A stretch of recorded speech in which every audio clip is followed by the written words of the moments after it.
सच्चाई ये है कि बहुत सारे लोग एटीट्यूड के बारे में नहीं, वो ये तो जानते हैं कि वो अधूरे हैं, उदास हैं, परेशान हैं। लेकिन जब बात की जाती है एटीट्यूड की, अनुशासन की, तो बिल्कुल एक कोरे कागज की तरह होते हैं। और यही एक सबसे बड़ी गलती है, क्योंकि किसी भी इंसान के भविष्य और उसकी महानता के लिए एटीट्यूड सब कुछ है। हम सबके पास एक चॉइस होती है। हर एक इंसान खुद को मोटिवेट करने के लिए, इनकरेज करने के लिए खुद ही अपने अंदर एक वजह ढूंढ सकता है। ये वजह उसकी कोई कमजोरी हो सकती है, कोई बुरा हादसा हो सकता है, या कुछ भी ऐसा जो उसे जिद दिलाता हो अपनी एनर्जीज को सही जगह इस्तेमाल करने के लिए। तो यहाँ मेरे पास 10 ऐसे पॉइंट्स हैं जो तुम्हें अपना एटीट्यूड बेहतर बनाने, उसे संवारने में तुम्हारी मदद करेंगे। Number 1, positive affirmations. Positive affirmations यानी अपने आप से बार बार कहना कि मैं ये कर सकता हूं, ये मेरे लिए बहुत आसान है, ये तो मेरे लिए बाएं हाथ का खेल है।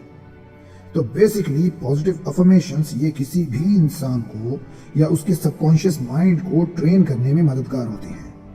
और अगर यही ट्रेनिंग, यही एफर्मेशन सही से और अच्छे अल्फाज के चुनाव के साथ किए जाएं, तो ये पॉजिटिव फीलिंग में कन्वर्ट हो जाते हैं।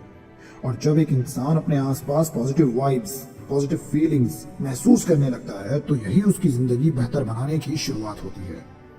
Number 2, self motivation by finding the motives. इसका सीधा मतलब यही है कि तुम उस वजह को ढूंढो जो तुम्हें उकसाती है, तुम्हें मजबूर करती है कि तुम अपनी जिंदगी को औरों से बेहतर बनाओ। फॉर एग्जाम्पल, प्यार, मोहब्बत, ब्रेकअप, गम, गुस्सा, अपना औरों से करीब होना, डर, ये सब कुछ तुम्हारे लिए एक मोटिवेशन साबित हो सकते हैं। देर सिर्फ इस बात की है कि तुम उसे ढूंढो और हासिल करो। वैसे सेल्फ मोटिवेशन के लिए जरा तेज चलना और हमेशा मुस्कुराते रहना भी बहुत हेल्पफुल साबित होता है। टेक्निकल भाषा में इसे पॉजिटिव फिजियोलॉजी भी कहते हैं। Number 3, the power of thinking and visualisation. Psychological researches को माने तो बड़े बड़े एथलीट्स, सर्जन्स, इंजीनियर्स और आर्टिस्ट अपने काम में पूरा ध्यान लगाने के लिए, अपना 100% देने के लिए अफर्मेशंस और विजुअलाइजेशंस को इस्तेमाल करते हैं। नेल्सन मंडेला कहते हैं, वो लिखते हैं कि मेरे जेल में बिताए 27 सालों में हर रोज मैं उस दिन का सोचता था जब मुझे यहाँ से आजाद होना था। मैं सोचता रहता कि जब मैं आजाद हो जाऊंगा तो मैं बाहर आकर क्या करूंगा और कैसे जीऊंगा।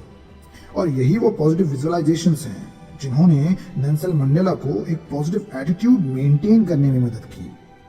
Number 4, attitude talk. Attitude talk तुम्हारे दिमाग में भरी उस नेगेटिविटी को मिटाने का नाम है जो पिछले कुछ सालों में तुम्हें समाई हुई है। ये एक तरीका है किसी भी इंसान में अंदरूनी तौर पर पॉजिटिविटी पैदा करने का। वो पॉजिटिविटी जो तुम्हें बताएगी कि तुम सब कुछ करने की काबिलियत रखते हो। Number 5, the power of word wow. Wow यानी वॉच आवर वर्ड्स। जुबान से निकले अल्फाज वापस नहीं लिए जा सकते। तुम जो अपने जुबान से कहते हो वो बताते हैं कि तुम्हारे दिल में क्या है। तुम्हारे कहे हुए शब्द तुम्हारे दिल का आईना होते हैं। अगर तुम अपने शब्दों पर ध्यान दो, कहने से पहले सोच लो और नपी तुली बात करो और ऐसी बात करो जो तुम्हारे आसपास के लोग आसानी से समझ पाए, तो तुम्हारे कहे गए ये शब्द तुम्हारे भविष्य पर पॉजिटिवली इफेक्ट करेंगे। Number 6, the power in positive greeting. जब तुम किसी से मिलो तो बात शुरू करने से पहले उसका हाल जान लो और उस वक्त इस बात का ध्यान रखो कि तुम्हारे कहे गए वो शब्द बहुत ही खुशनुमा हो, दिलों को छू लेने वाले हो। जब कोई तुमसे ये पूछे कि तुम कैसे हो, तो इसका जवाब बजाय इसके या बजाय ये कहने के कि मैं ठीक हूँ, उसे कुछ बेहतर शब्दों में उसका जवाब दो। फॉर एग्जाम्पल, उसे कहो कि फर्स्ट क्लास, मैं तो एकदम फिट हूँ, या मैं तो बढ़िया हूँ, आप कैसे हैं। तुम्हारे कहे गए ये शब्द तुम्हारे पर्सनालिटी को 4 चांद लगा देंगे। Number 7, enthusiasm, vital tool for staying motivated. Enthusiasm attitude के लिए उतना ही इंपॉर्टेंट है जितना कि जीने के लिए सांसें। हाँ, हमेशा खुश और एनर्जी से भरे रहना, ये तुम्हें अपनी सारी सलाहियतों यानी अपनी सारी स्किल्स को सही तरीके से काम में लाने में मदद करेगा। ये तुम्हारे दिल के अंदर की आग होगी, आवाज होगी जो तुम्हें कमिटमेंट और डिटर्मिनेशन के पाठ पढ़ाती रहेगी। ये तुम्हें मोटिवेट करेगी और उस वक्त तक करेगी जब तक काम तुम पूरा ना कर लो, और काम को बेहतर करने में भी ये तुम्हारी मदद करेगी। और ये एक ऐसी क्वालिटी होगी जो तुम्हारी पर्सनालिटी को एक ऊंचे मकाम तक ले जाएगी।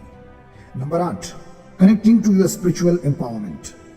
स्पिरिचुअल एक्टिविटीज या प्रेयर्स, जिस तरह से एक जिस्म को जिंदा रहने के लिए खाने की जरूरत होती है, बिल्कुल उसी तरह एक इंसान की रूह का खाना प्रेयर्स होती हैं।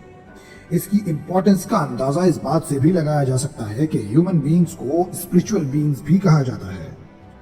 बहुत से लोग अपने बिलीफ में ही मोटिवेशन को हासिल कर लेते हैं।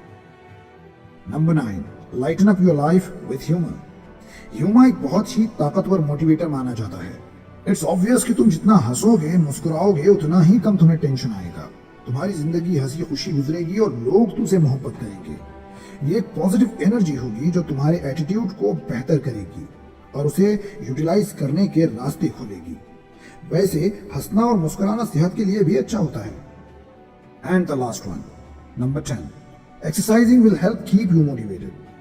अपने आप को मोटिवेशन के करीब ले जाने का एक सबसे बेहतरीन तरीका वर्जिश है। रेगुलर एक्सरसाइज करने को आदत बना लिया जाए तो इसके असर कुछ ही दिनों में नजर आने लगते हैं, जैसा वजन का कम होना, मसल्स का डेवलपमेंट और अपने आप के लिए कुछ अच्छा करने का एहसास। तो मैं ये सोचता और समझता हूं कि मेरे बताए गए ये पॉइंट्स तुम्हारे कुछ समझ में आए होंगे और तुम इनसे मोटिवेशन लेके, इनसे सीख लेके अपनी लाइफ को बेहतर बनाओगे। Thank you for